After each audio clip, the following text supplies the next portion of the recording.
Welcome to our annual Ghost Walk. You may have forgotten me because I didn't come out last year. I missed y'all. I'm Ada Jack Carver, known to some of you as Mrs. Snell.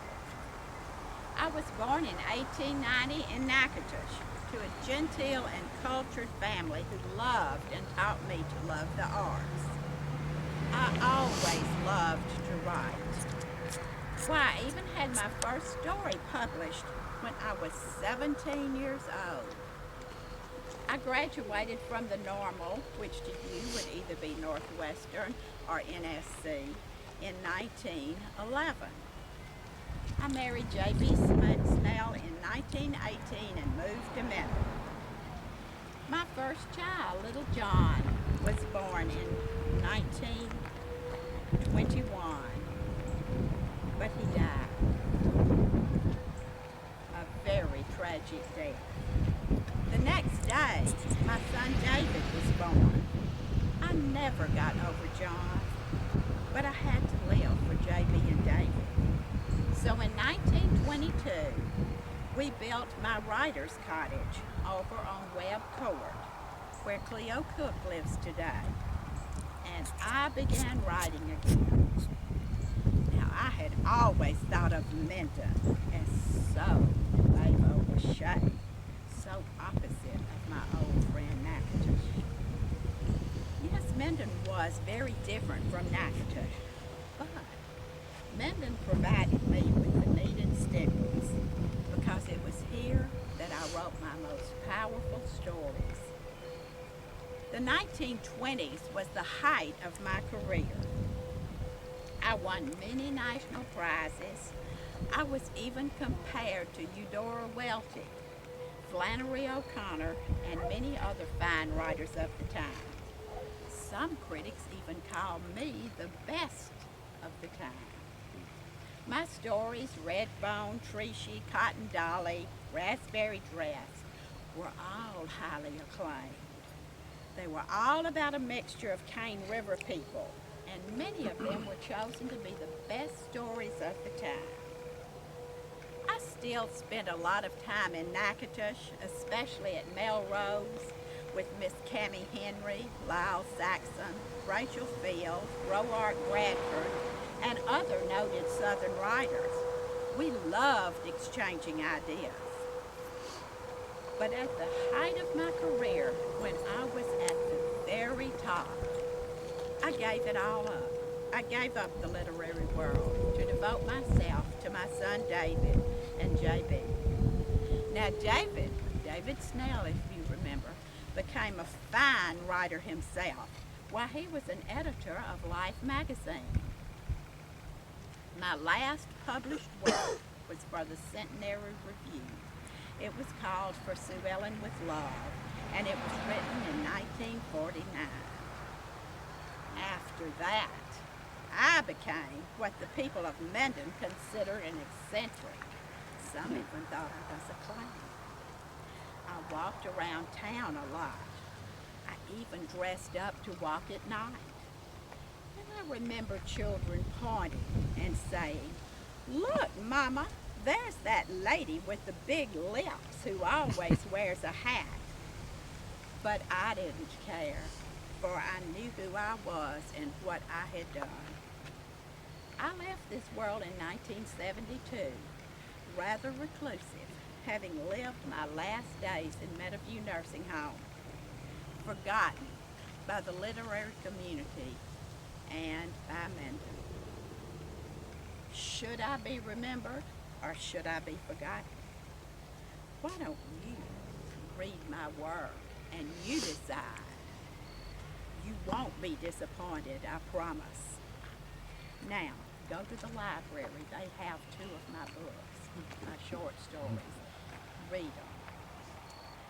Now go visit with the others, but please don't forget me, because I deserve to be remembered. Thank you.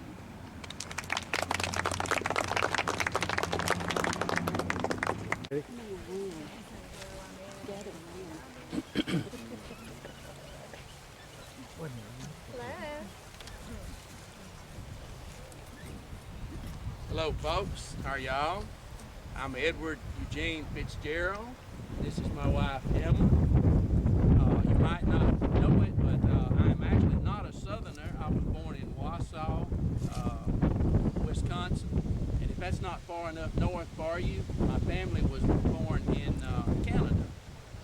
But we have quite a story we'd like to tell you about how we came to Minden, how we arrived here, and what brought us here. I was born in 1864, and I've lived in Minden ever since. And as a boy, I liked to tinker with things that were mechanical. I especially liked to work on machines and things of that nature. But I went to work after I got grown for a man named Mr. Edward Alice, and he had a machine shop, so I went to work with him. You probably remember him now as Alice Chambers, makers of large tractors. But at that time, they made farming equipment and equipment for sawmills at that time, and lumber mills. Now, Ed, get back to the point. These people don't want to hear about all your machine talk. Get back to Minden.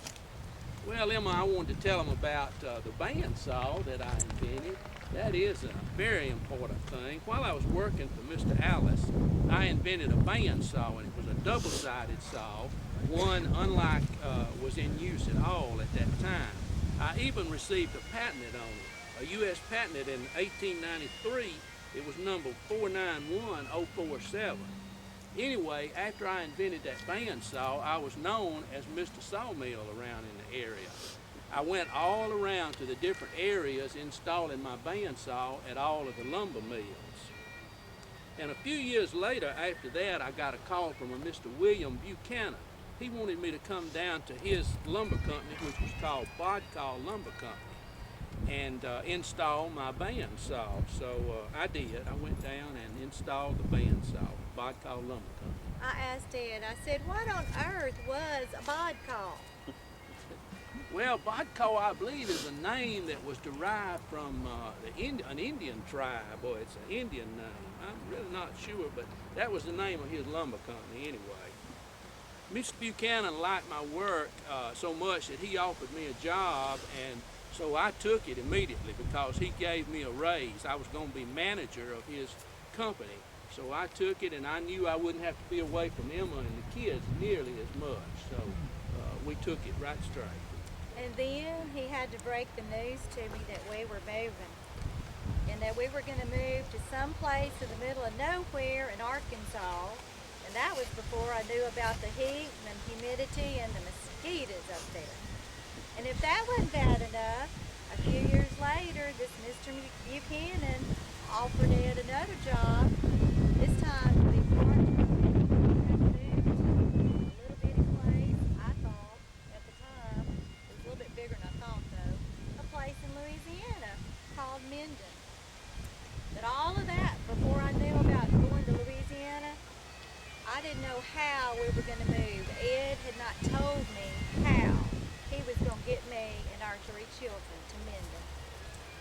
Well, Mr. Buchanan happened to own the Louisiana and the Arkansas Railroad, which ran from Stamps, Arkansas down to Minden at that time. But it only hauled freight. So Emma packed up all of our clothes and our family and everything we had, we put in that boxcar, and here we went down to Minden, Louisiana in that boxcar. I don't think I have ever seen you so upset. And I've never been so upset. But when I got to Minden, it was a whole lot better. It was pretty. It was compared to where we had been, it was beautiful. It was like the city. And all the fine homes. But you know what? Because of that, he had to build me a kind of nice house. I kind of needed a fine home now, and that's what Ed did for me. Because he was now part owner and operator of this big old mill. And when we got here, there wasn't any electricity. But because of this big lumber company that he's part owner of now, well, it was one of the largest in the country. And we got to bring electricity to this town. Well, when we built the house, I wanted to build Emma something nice, and so I asked some of my men to go over on Cedar Street, which is on the west side of our new house, and they cut a bunch of cedar trees down, and we made lumber out of it, and we lined all of the closets in this house with cedar. So I believe, we're living in style at that time. Oh, and nothing smells better than cedar when it gets in your clothes. Ooh, it's wonderful. But now, Ed, we've just talked too long to these poor people about us. We need to quit talking. Well, we do, but I wanted to tell these folks all about the mill and the railroad and how we came down to Minden, how we arrived here. And also, if you'll look across the street over there, you'll see a part of the building from the mill that is still surviving to this day. And also across the new part of the cemetery over there, that's where the colored people that worked at the mill lived during that time when the mill was in operation. The mill also had some ponds along the railroad track, and they survived to this day also.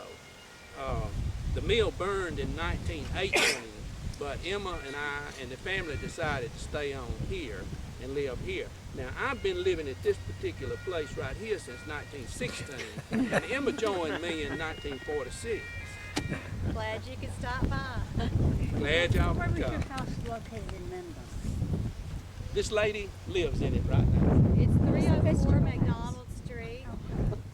There's a picture of it. I'll put it right And there. this Right is there. original. It's on the front right there of that paper magazine she's looking at. That's a few pictures of the inside of it when it was placed on the National Register.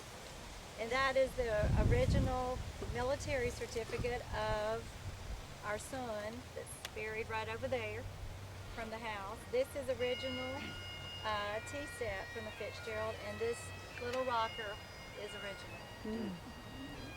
We got it.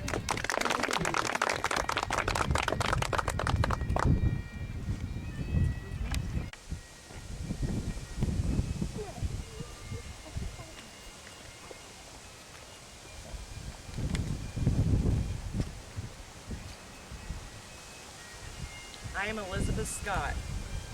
I am one of many wives left behind for fear of my husband's fate. Many men have been lost, and many, I fear, will never be heard from again. I know not what has happened to my dear Major Scott. As last was reported, he was battling the damnable Yankees near Atlanta. Atlanta, I am afraid, has been reported burned to the ground and taken by the dreaded vermin of the North. Oh, my Major Scott, I have taken ill, and I fear that I will not last till I hear a word from you. Alas, we shall meet on the far banks of Jordan, in the great beyond, where no battles shall take place, only glory. I shall wait for you, my love, for I fear I am fading fast. On May 15, 1864, I left this world.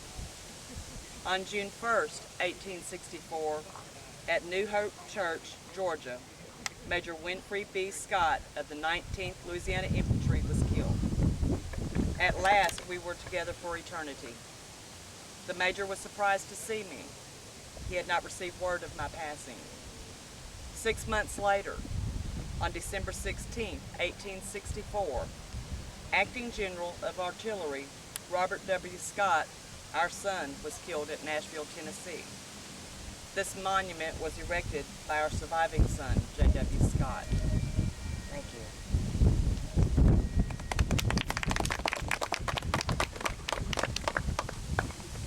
Buried in the trench here. I was in the Battle of Mansfield. I was in a cavalry unit. I survived the battle and helped escort the wounded back to Minden in a wagon much like that one over there. When I got back to Minden, contracted pneumonia and later died. This cannon was used in the Battle of Mansfield. The incoming shell from a Yankee cannon destroyed the cannon, wounded 4 soldiers. The other 3 soldiers that worked the cannon joined in on another cannon crew to help continue the battle. Often young men, such as the age of this one back here, was used to advance the rounds as we loaded the cannon. We were wounded, We were transported to Minden from Mansfield on a 5-day journey. After we arrived in Minden, we were treated and later died. It was unknown and is buried in the trench here in the old Minden Cemetery. Me and my cavalry unit down there joined up in '63 because we wanted to kill Yankees. We went down and hooked up with General Taylor down in '64, and we whipped them good at Pleasant Hill and Mansfield, run them all the way back to Alexandria. Come up here in winter quarters that winter, and I took sick with the consumption. Whoa. I've been out here ever since. Ain't been able to get home. I use this wagon here to carry my poor injured husband and many others all the way from Mansfield to Minden.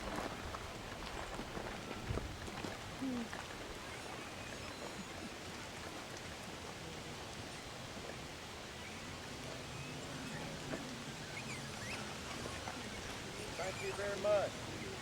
Thank you.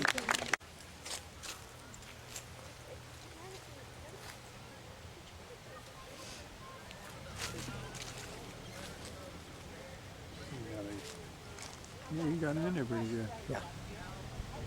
Sunlight makes it hard to see sometimes, don't it?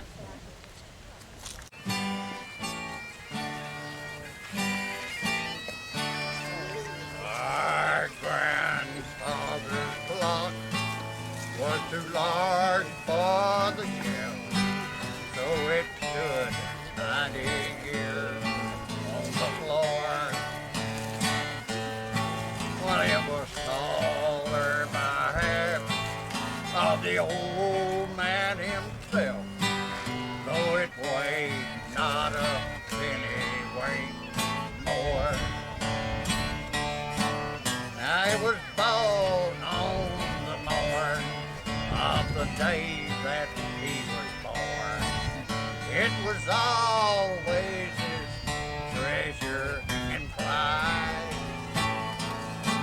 but it stopped short, never to go again when the old man died.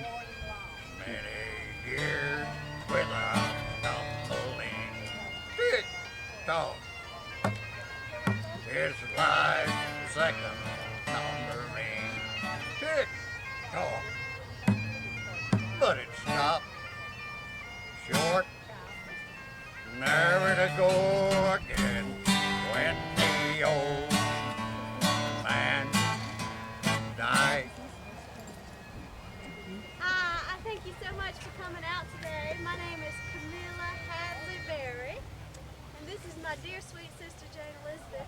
We're out here to tell you today about our lives and the lives of Colonel Barry. Colonel Barry was both of our husbands, but it wasn't as kinky as it sounds. I was born in Minden. I lived most of my life here in Minden, and I died in Minden. However, Colonel Barry was a little bit different. He was born in 1818 up in Bloomington, Indiana. His daddy was a judge, and he became a lawyer. He was in the Indian Wars. That was a while ago. You guys remember the Indian Wars. In fact, he was captured by the Indians in Ohio. Weren't you, Colonel Barry? You want to see where they shot me with an arrow? Colonel Barry, you leave your pants on. Those people don't want to see that. Goodness gracious. So, anyway, he was a lawyer. He was a fine man. And when he moved down to Minden, he made a beautiful plantation, had lots of land, had a big fine home. And when I saw him, I thought, I need to marry that man. And so I did. I met him and we fell in love. We had 3 lovely children, and I taught Colonel Barry. I said, Colonel Barry, you're so smart. I think you can make a difference in this world. Why don't you run for the Louisiana legislature? So he did, and of course he won because everybody loved him so much. And we went down south to South Louisiana and started making a difference in this world, and then I died. But Colonel Barry served 3 consecutive terms for Louisiana, for the legislature, and we were very proud of it. She is Jane Elizabeth. I am Jane Elizabeth Hadley. Jane Elizabeth gets a little bit shy sometimes. Yes, I'm a little shyer than my sister. My sister does tend to talk and go over. But that was the saddest day of my life. It was the darkest day in my life when my sister passed away. Well, it was certainly the darkest day in my life when I passed away. Well, for the sake of the children, the love of my sister, Colonel Barry and I decided to go ahead and enter into a marriage of convenience, which worked very well. We had four children that we were so proud of, and especially our baby girl Nettie. And this is where she was buried, at my foot, the foot of my grave. Nettie went to college, Minden College, down in Minden, Louisiana. She graduated from college, and it was at a time when women weren't encouraged at all to pursue their education. So we were very, very proud of her.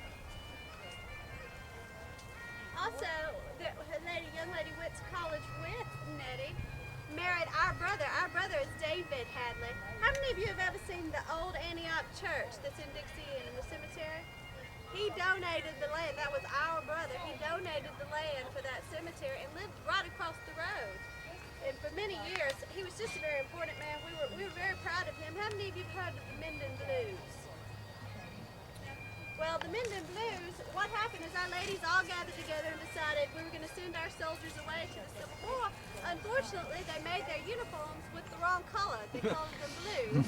And so when they went to war, what happened was they got shot by our own troops. It was terrible. And our brother was one of those soldiers. In fact, we have the paperwork. He was a disabled veteran from the Confederacy for years and years. He had problems for the rest of his life, but he did live and die on that land and is buried out of that old Antioch Baptist church. We are so proud of him. My Colonel Barry was buried here. I lived for 33 more years after he passed on. I lived to be 90 years old. This is my grave.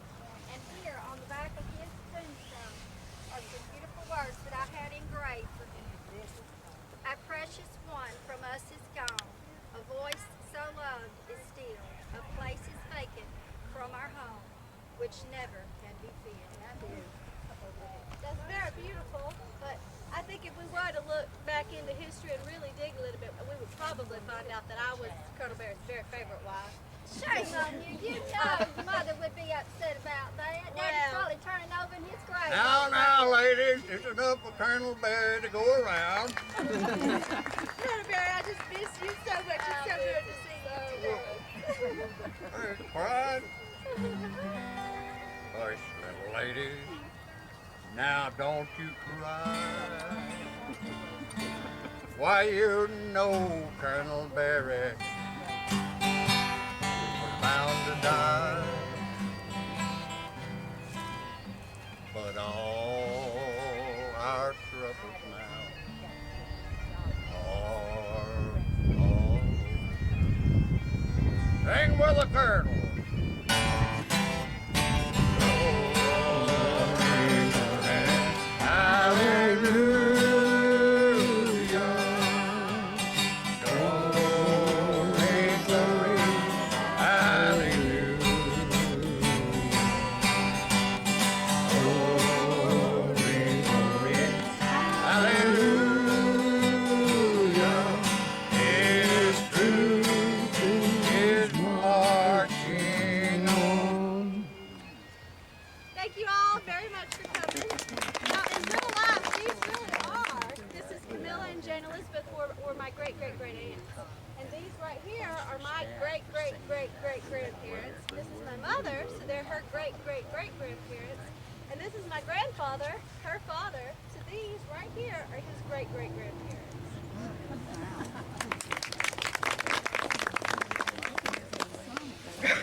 I would like to welcome you all. It's certainly great to have you here today. I apologize for this outfit. I mean, I'm really a blacksmith, but you know how it is when people die, they dress them up some other way than they ever were in their lives. But I'm glad they brought along some of my tools. They haven't had a chance to get out of this grave, and except once in the last 110 years, so 15, I guess that is. But it's great to have this chance today. I was born in a little village in England, Rattery, and it's in Devonshire in the south western area. I have some pictures here of that village, and I lived in a little gray stone house, and and of course they all had thatched roofs in those days, and I think some of them have been covered differently later there. My father was a blacksmith, and I worked with him for a while, and then I set up my own blacksmith shop in Rattery there, and thought it was pretty good. You know, blacksmiths were very important in those days, for sure. All the villages, to be a real community, had to have a blacksmith, and we because the blacksmith, he can make the tools for all people, and you make your own tools. So I really thought I was important, but the Lord of the Manor, Lord Carew, I don't guess he thought I was so important, because I was shoeing him horse one day, and he really cussed me out for what a bad job that I was doing. Well, I had red hair, so you have a little temper when you got red hair, and so I just got up and left. I left, not just the blacksmith shop. I left the country and came to Minden, and now that's seems sort of a quick thing to do, but it wasn't quite so hard, because I already had 2 brothers and a sister here, so that made the transition a whole lot easier, as you can well imagine. As soon as I got here, I built an inn, and I put it where the Andrus Motor Company building used to be there, which is a now vacant area. And next door to that, I built my home, which is where Eddie Moss's clinic now is. And I built a large home, and it was able to take in roomers and transients, but it was an inn there. And I have pictures of this of the inn, and also after a while, I decided really it wasn't a good place to raise children in the inn, and so I built another house across the street, and I have another picture of a house across the street, but this is actually the third of the houses across the street. That was what's now the hospital parking lot area. The first 2 houses burned, and but I've not long after I got to Minden, I was traveling over to visit my at least the Hamilton family over in Bossier, who were my brother John's in-laws, and my child got sick and came home, and he died very soon, and of course a gypsy had foretold that was going to happen when we were riding on the boat over, but that I don't like that kind of foretelling of what the future would be, but fortunately it turned out to be true. But of course I had 6 children after that time, and we and my wife Jane died when she was 45 years old. This is her grave, and I really loved her dearly, and if you and so when she died, I got a face mask made there and sent it to Italy to have a likeness made of her, and that's the likeness there. It's very much worn there, but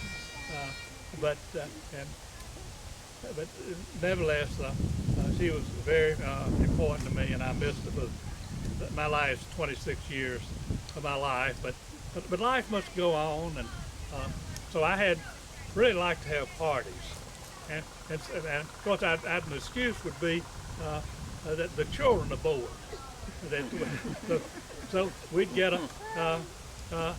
fiddler, and we'd have a dance there, and what I like to call square dances myself. You know, do-si-do right and do-si-do left, and all of those fun things. The house was good and big, and had a big entrance hall, so we had room for lots of fun there. And I remember the other thing we did, just to be different, we decorated the wagon up and loaded as many folks as we could, and they were having a big ball game between Minden and Homer down at the depot hill, just right over here. And so we went up and down the main street, and I decorated wagon. Then we went down and went to the baseball game. Had a good time. Well, but of course I had to make a living, and besides the blacksmith shop, across the street is right in the hospital parking lot area. I built a foundry there, and we could make practically anything out of metal there. We made a printing press once. It was used in Bossier Parish, and we made one thing, I don't know, it might have just been for foolishness, we made a cannon there because they didn't use it in the Civil War. We really weren't an arms supplier for that, but there was a cannon that it was left over, and those idiots after I died, and they wanted to celebrate the U.S. victory in 1918, so they got that cannon out and they loaded it up with powder. They got a little excited. They blew that thing to bits all over the place. Didn't make a loud boom, but anyway, the stagecoach line. I actually built stagecoach, and operated stagecoach lines that went from as far west as Nacogdoches, Texas, as far east as Vicksburg. There, and we kept going till the railroads came along. By the way, here, Dr. Longino, that young whippersnapper, about 1930, he wrote this book about riding on my stagecoach line. There, you might be interested in looking at that. And we operated the stagecoach line till the railroad came. I hate those railroads. we operated until the railroads came along. There. Well, I think that pretty well tells you a few things about my life. Oh, by the way, that my Episcopal church, the Anglican church, the Church of England, whatever, was very important to me always. And so in 1872, we built a church building down in what was the Civic Center area there, sort of on the left side of that. And it lasted about 75 years until they moved it up to Broadway. But I was a main mover in building, and also the first senior warden, so I was pleased with that. But it's great to have you all here today, and don't get many visitors now. Of course, my great aunt Elizabeth, my eldest daughter Elizabeth, used to come out here every day for 40 years after I died. She walked from up there around the hospital there out here, and she was certainly very faithful. But they got a limited number of visitors now because my great grandson Thad comes, and today we have my great grandson here, Robbie. So anyway, welcome to all of you. Thanks for coming.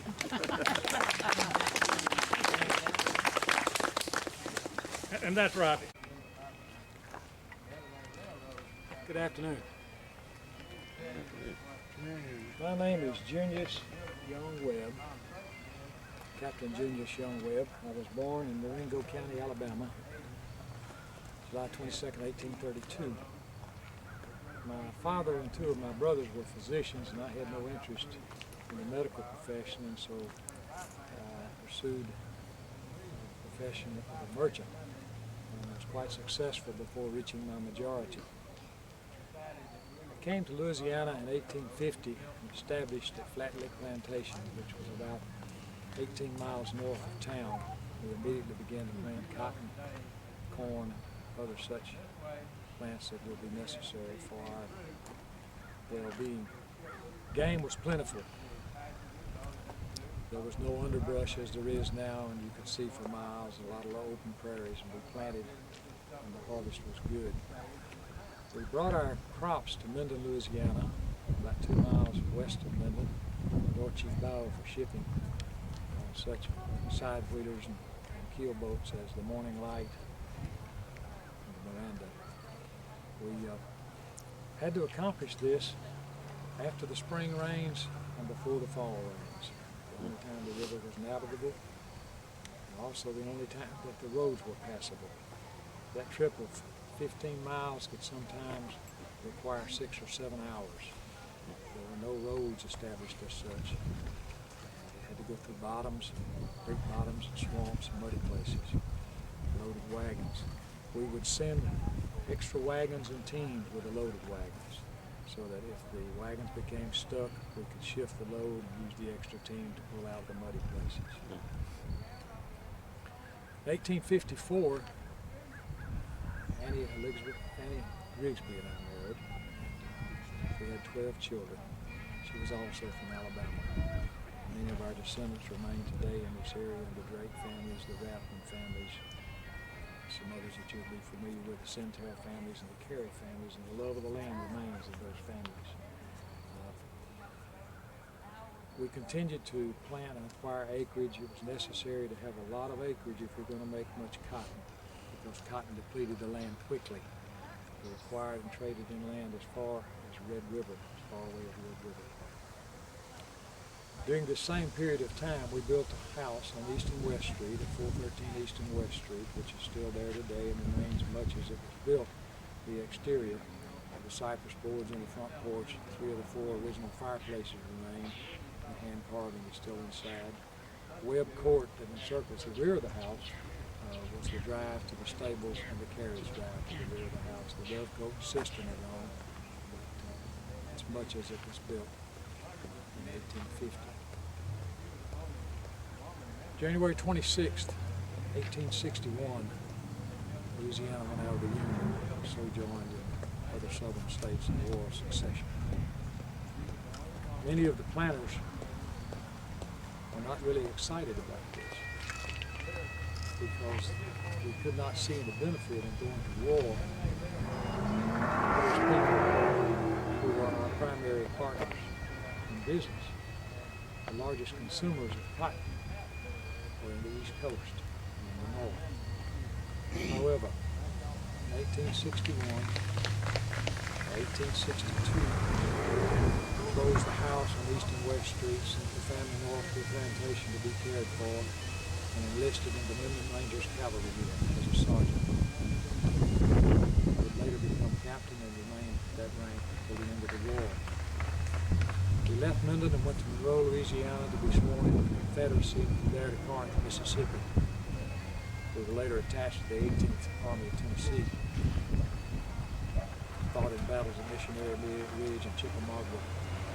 We were mustered out in 1865 in Gainesville, Alabama, as a college in the forest. We returned home from the war 12 terrible years during the occupation, having lost fathers and sons.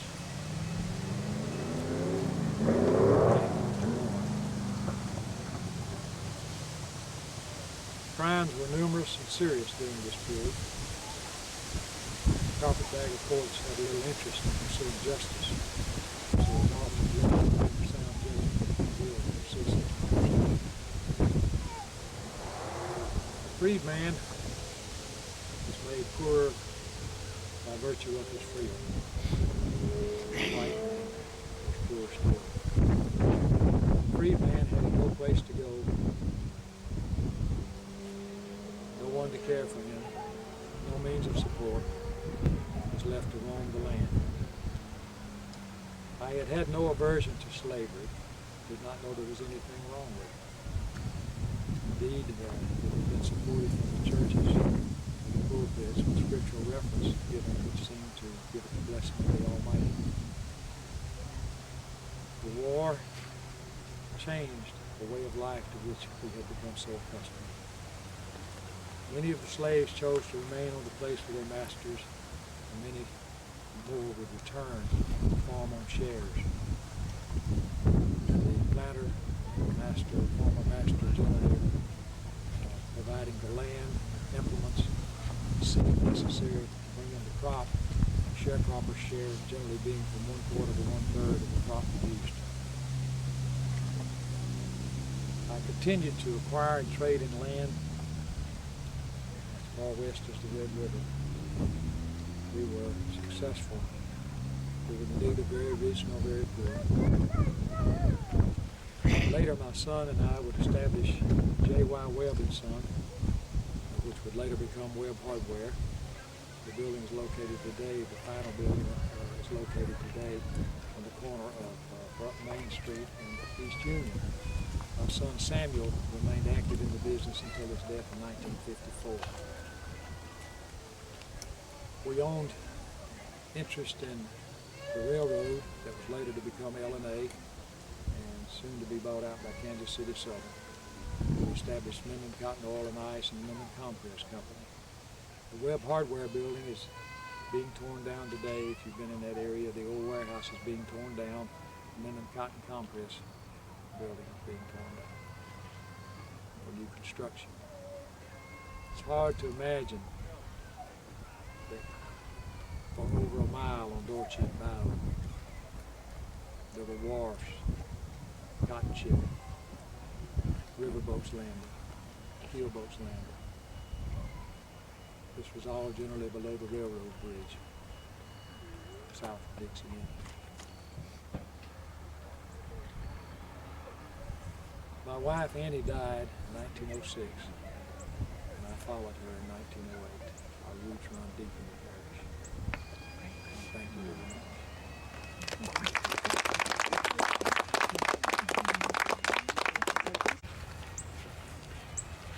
Come on over and join us. I'm Mildred Webb.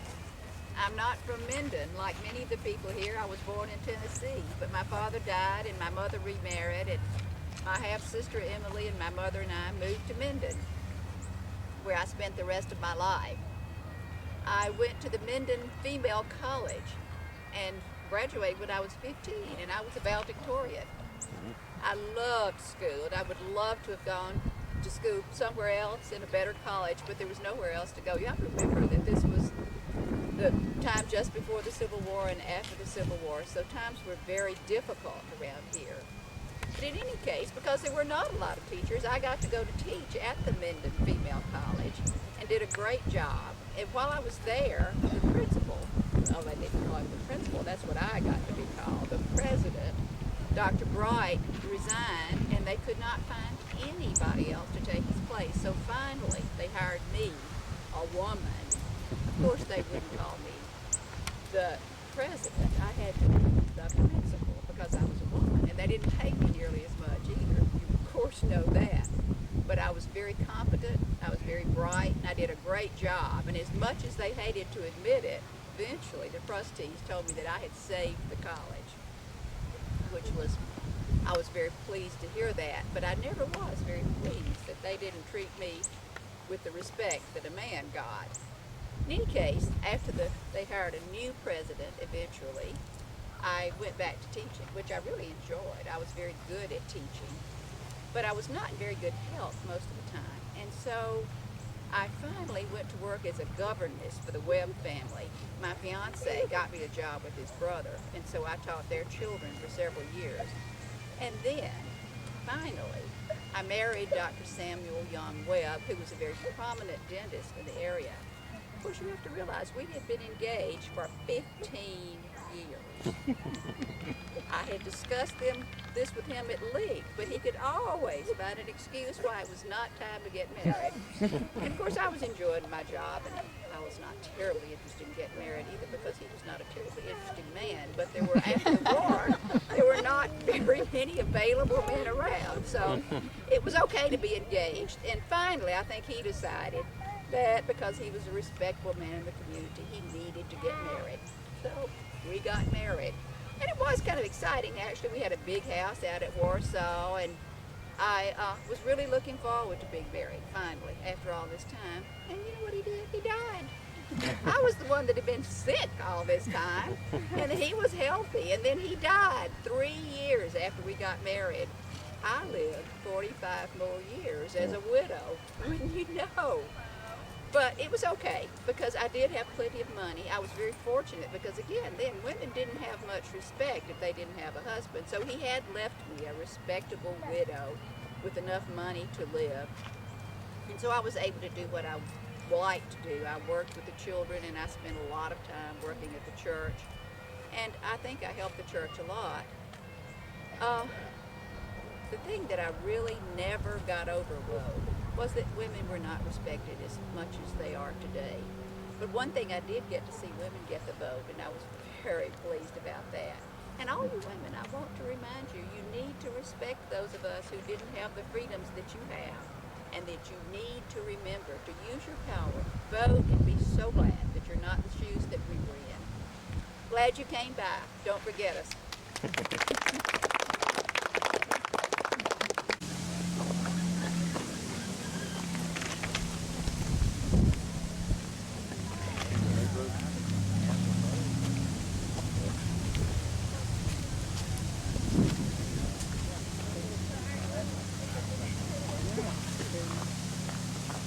Good afternoon. Thank you all for coming. My name is Felix H. Drake. This is my wife, Lizzie. Well, Elizabeth Eames Drake. Y'all have heard some things, I think, today about the L&A Railroad. But I think they might have forgotten a few things of what Captain Goodwill, Tom Creighton, and myself did, which actually saved Minden. The V.S.&P. Railroad had planned in the early 1880s to run a railroad through North Louisiana. They were going to bypass Minden. This would have just killed Minden. There were towns like Vienna, Sparta, and Bellevue, which had already been killed by a railroad not coming there. So Tom Creighton, the captain, and I got together, and we got a sort of an insurance policy. We formed the Minden Tap Railroad and built a railroad from Lanesville, which is now Sibley, to where the V.S.&P. was going through Lanesville. We built the Tap Railroad from Minden down through Lanesville, and this kept, if the passengers and the shippers would come to Lanesville, all they had to do to bring things or passengers to come to Minden was get on one of our trains and make a little short hop up to Minden. We think that, and we know that this did save Minden. It was one of our great ideas, I would say. It's only fitting that he did so much to try to save Minden, since his grandparents, W.A. and Mahala Drake, gave so much land to Minden that where the Methodist Church and the Presbyterian Church stand now is land that they donated, also along with the piece that they gave for the Minden Male Academy, which in the beginning was called Mahala Seminary, after his wife, Mrs. Drake Sr. And that from that point on, they were very active in the community. And what Felix didn't tell you was that when the rumor got going that they were going to build a railroad from Homer to Shreveport, and Mr. Klingman from Homer was going to be in charge of building this railroad. And Felix and Captain Goodwill and Mr. Creighton and some other investors thought that the railroad should belong to Minden people and not Homer people. So they took it upon themselves to buy the land, invested their money, and built the railroad. And I'm sure Mr. Klingman probably went to his grave quite upset over that, the way that worked out. But it was a great convenience to all of us because you no longer had to ride for hours in a buggy to go visiting in Shreveport on Sundays. You could just hop a train and be there shortly. And it proved to be a bonus benefit in many, many ways for Minden, and we will always be grateful to Mr. Drake for that. And the L&A evidently thought it was a good idea too, because eventually they bought the railroad from Felix and the other investors. And as long as trains ran from Minden to Shreveport, they ran on tracks that had belonged to Felix, Mr. Goodwill, and the other investors in the railroad. Minden will forever be grateful for that. Well, Lizzie, you need to tell a few things about what you did. Lizzie taught Sunday school at the Baptist church for over 50 years. The Baptist church had a lot of committees. And when they built their first brick church, which was eventually the Rex Theater, they formed a committee, a building, and to plan the building and raise the money. And Lizzie was the only woman on all of the committees that they had. That she just did a lot for the town and whatever too. And we just want you to all remember that the L&A Railroad wouldn't be there if we hadn't have started the Minden Tap Railroad, and Minden probably wouldn't be here if we hadn't have put the Minden Tap Railroad. And we appreciate you coming by, and we'll see you next year.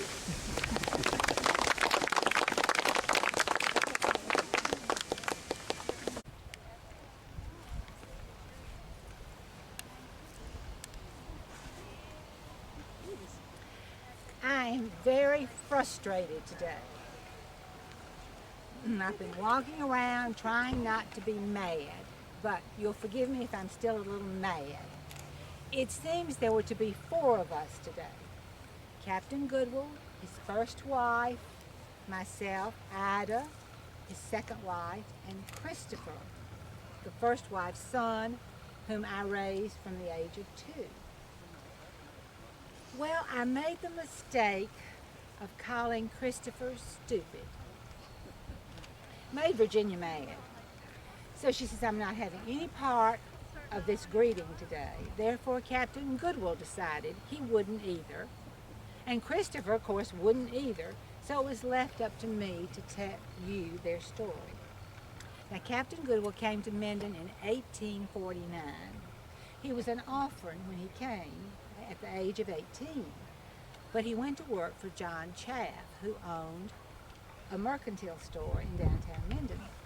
Well, Captain Goodwill, or Albert, was an entrepreneur, as you would say today. He was a very frugal man, and soon he owned his own mercantile store. And he bought up land, actually within the railroad bow area, and one of the roads today in Minden is named Goodwill Road in his honor. Now, the way he got his name Captain was he was in the Confederate service when Louisiana seceded from the Union. And he was here in Minden in charge of resources and recruiting. Never left this area. But the name Captain, or the title Captain, just stayed with him. And everyone knew him. I even started calling him Captain. Now, we had a daughter of our own and named her Olive. She married a Mr. Roberts in Shreveport, Louisiana, who became a judge. Well, Olive had a daughter whom she named Olive. Well, Olive married into a political family in Louisiana. Michael J. Foster Sr. was her father-in-law. So when they had a child, my great-great-grandchild, they named him Mike Foster Sr. Now, you've already connected all this because the father-in-law was governor at one time, and as you know, Mike Jr. was governor recently. Now, when Mike was on his tour campaigning, he came here to find us and visited with our grave sites. And by the way, I'm not buried here. I'm up the hill. It seems that Albert died quite a few years before I did, and the Chaffs never did quite approve of me. I don't know why, but anyway, when I died, they put me up the hill and left Mr. Goodwill down here. Now, Farley, you will see, were Elizabeth's mother and father, and they were also included in this grave